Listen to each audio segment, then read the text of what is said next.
కార్తీక పురాణం 10వ అధ్యాయం అజామీలుని పూర్వజన్మ వృత్తాంతము. జనకుడు వశిష్ఠుల వారిని గాంచి, మునిశ్రేష్ఠ, ఈ అజామీలుడు ఎవరు? వాని పూర్వజన్మం ఎటువంటిది? పూర్వజన్మమున ఎట్టి పాపములు చేసి ఉండెను? ఇప్పుడు ఈ విష్ణుదూతలు వైకుంఠమునకు తీసుకుపోయిన తరువాత ఏమి జరిగెను వివరించవలసిందిగా ప్రార్థించెను. అంత నా మునిశ్రేష్ఠుడు జనక మహారాజును గాంచి ఇట్లు పలికెను. జనక, అజామీలుని విష్ణుదూతలు వైకుంఠమునకు తీసుకుపోయిన తరువాత యమకింకరులు తమ ప్రభువగు యమధర్మరాజు కడకేగి, ప్రభు, తమ ఆజ్ఞ ప్రకారం అజామీలును తీసుకువచ్చుటకు వెళ్ళగా అచటకు విష్ణుదూతలు కూడా వచ్చి మాతో వాదించి అజామీలుని విమానం ఎక్కించి వైకుంఠమునకు తీసుకుని పోయిరి. మేము చేయునది లేక చాలా విచారించుచు ఇచటకు వచ్చినారము అని భయకంపితులై విన్నవించుకొనిరి. ఔరా, ఎంత పని జరిగెను! ఎప్పుడూ ఇట్టి విధముగా జరిగి ఉండలేదే. దీనికి బలమైన కారణం ఏదైనా ఉండి ఉండవచ్చును అని యముడు తన దివ్య దృష్టితో అజామీలుని పూర్వజన్మ వృత్తాంతం తెలుసుకొని, ఓహో, అదే ఆ సంగతి. తన అవసాన కాలమున నారాయణ అని వైకుంఠవాసుని నామస్మరణ చేసి ఉండెను. అందులో గాను విష్ణుదూతలు వచ్చి వానిని తీసుకొని పోయిరి. తెలియక గాని తెలిసి గాని మృత్యు సమయమున హరినామస్మరణము ఎవరు చేయుదురో వారికి వైకుంఠ ప్రాప్తి తప్పక కలుగును. కనుక అజామీలునకు వైకుంఠ ప్రాప్తి కలిగెను కదా అని అనుకొనెను. అజామీలుడు పూర్వజన్మలో మహారాష్ట్ర దేశమున ఒకానొక శివాలయంలో అర్చకుడుగా నుండెను. అతడు తన అపురూపమైన అందము చేతను, సిరి సంపదల చేతను, బలము చేతను గర్విష్ఠి అయి వ్యభిచారి అయి శివారాధన చేయక శివాలయం యొక్క ధనమును అపహరించుచు శివుని విగ్రహం వద్ద ధూపదీప నైవేద్యములు పెట్టక దుష్ట సహవాసములను మరిగి విచ్చలివిడిగా తిరుగుచుండెడివాడు. ఇతనికి ఒక బేద బ్రాహ్మణ స్త్రీతో రహస్య సంబంధం ఉండేడిది. ఆమె కూడా అందమైన దగుటచే చేయునది లేక ఆమె భర్త చూచియూ చూడనటుల నుండి భిక్షాటనకై ఊరూరా తిరుగుచూ ఏదో వేళకు ఇంటికి వచ్చి కాలమును గడుపుచుండెడివాడు.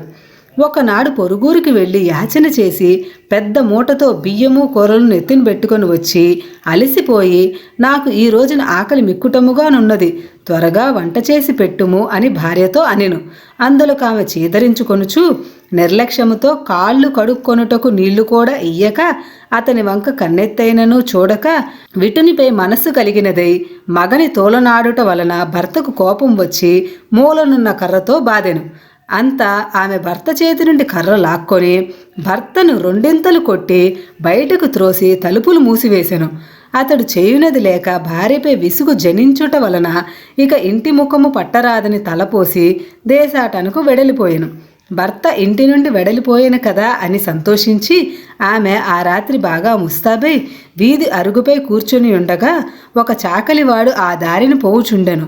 అతనిని పిలిచి, ఓయి, నీవి రాత్రి నాతో రతిక్రీడ సలుపుటకు రమ్మని కోరెను.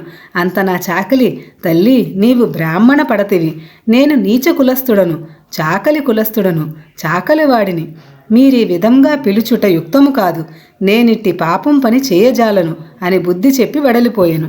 ఆమె ఆ చాకలివాని అమాయకత్వమునకు లోలోన నవ్వుకొని అచటి నుండి బయలుదేరి ఆ గ్రామ శివార్చకుని కడకేగి తన కామవాంఛ తీర్చమని పరిపరి విధముల బ్రతిమిలాడి ఆ రాత్రంతయో అతనితో గడిపి ఉదయమున ఇంటికి వచ్చి, అయ్యో, నేనెంతటి పాపమునకు ఒడిగట్టి తిని అగ్నిసాక్షిగా పెండ్లాడిన భర్తను ఇంటి నుండి వెడలగొట్టి క్షణికమైన కామవాంఛకు లోనయ్యి మహా అపరాధం చేసి తిని అని పశ్చాత్తాపముంది ఒక కూలివాణిని పిలిపించి కొంత ధనమిచ్చి తన భర్తను వెదికి తీసుకురావలసిందిగా పంపెను. కొన్ని దినములు గడిచిన తర్వాత భర్త ఇంటికి రాగా పాదములపై పడి తన తప్పులను క్షమించమని ప్రార్థించెను. అప్పటి నుండి ఆమె మంచి నడవడిక అవలంబించి భర్త అనురాగమును పొందెను. కొంతకాలమునకు శివార్చకునకు ఏదియో వ్యాధి సంక్రమించి దినదినము క్షీణించుచూ మరణించెను. అతడు రౌరవాది నరక కోపములు పడి నానా బాధలు పొంది మరలా నరజన్మ ఎత్తి సత్యవ్రతుడను బ్రాహ్మణోత్తమునకు కుమారుడై కార్తీక మాసమున నదీ స్నానం చేసి దేవతా దర్శనం చేసి ఉండట వలన నేడు జన్మముల పాపములు నశించుట చేత అజామీలుడై పుట్టెను. ఇప్పటికీ తన అవసాన కాలమున నారాయణ అని శ్రీహరిని స్మరించుట వలన వైకుంఠమునకు పోయెను. బ్రాహ్మణుని భార్యగా ఆ కామిని కూడా రోగగ్రస్తురాలై చనిపోయాను. అనేక యమయాతనలను అనుభవించి ఒక మాలవాని ఇంట జన్మించెను. ఆ మాలవాడు ఆ పిల్ల జన్మరాశి చూపించగా తండ్రి గండమున పుట్టినదని జ్యోతిష్కుడు చెప్పెను. మాలవాడు ఆ శిశువును తీసుకొని పోయి అడవి యందు వదిలిపెట్టెను. అంతలో ఒక విప్రుడు ఆ దారిన పోవుచు పిల్ల ఏడుపు విని జాలి కలిగి తీసుకుని పోయి తన ఇంట దాసికిచ్చి పోషించమనెను. ఆ బాలికనే అజామీళుడు ప్రేమించెను. వారి పూర్వజన్మ వృత్తాంతం ఇదియే. నిర్మలమైన మనస్సుతో శ్రీహరిని ధ్యానించుట, దాన ధర్మములు, శ్రీహరి కథలను ఆలకించుట, కార్తీక మాస స్నాన ప్రభావము, వీటి వలన ఎటువంటి వారైనను మోక్షమును పొందగలరు. కాన కార్తీక మాసమునందు వ్రతములు, పురాణ శ్రవణములు చేసిన వారు ఇహపర సుఖములను పొందగలరు. 10వ అధ్యాయము 10వ రోజు పారాయణము సమాప్తము.